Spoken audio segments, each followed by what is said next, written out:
A taproot is a large, central, and dominant root from which other roots sprout laterally.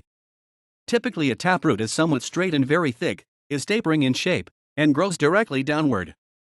In some plants, such as the carrot, the taproot is a storage organ so well developed that it has been cultivated as a vegetable. The taproot system contrasts with the adventitious or fibrous root system of plants with many branched roots, but many plants that grow a taproot during germination go on to develop branching root structures, although some that relied on the main root for storage may retain the dominant taproot for centuries, for example Welwitschia.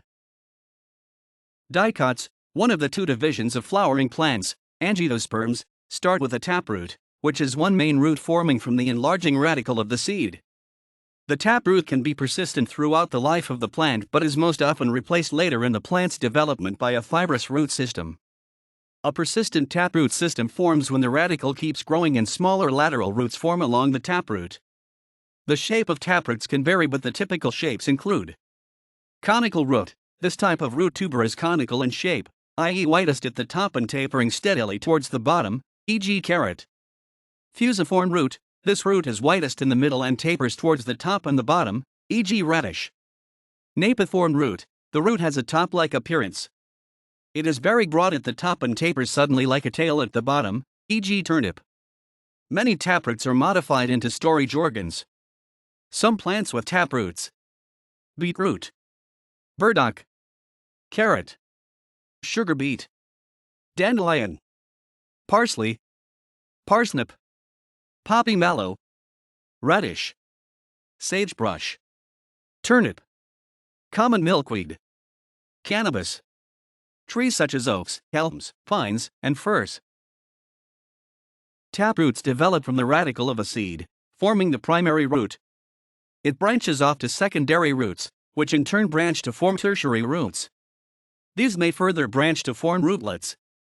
For most plant species, the radicle dies sometime after seed germination, causing the development of a fibrous root system, which lacks a main downward growing root.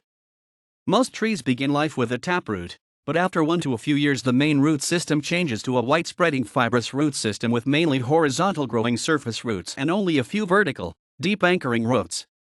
A typical mature tree 30 to 50 m tall has a root system that extends horizontally in all directions as far as the tree is tall or more, but as much as 100% of the roots are in the top 50 centimeters of soil. Soil characteristics strongly influence the architecture of taproots. For example, deep and rich soils favor the development of vertical taproots in many oak species such as Quercus collegii, while clay soils promote the growth of multiple taproots. Many plants with taproots are difficult to transplant, or even to grow in containers, because the root tends to grow deep rapidly, and in many species comparatively slight obstacles or damage to the taproot will stunt or kill the plant. Among weeds with taproots, dandelions are typical, being deep-rooted. They are hard to uproot, and if the taproot breaks off near the top, the part that stays in the ground often resprouts, such that, for effective control, the taproot needs to be severed at least several centimeters below ground level.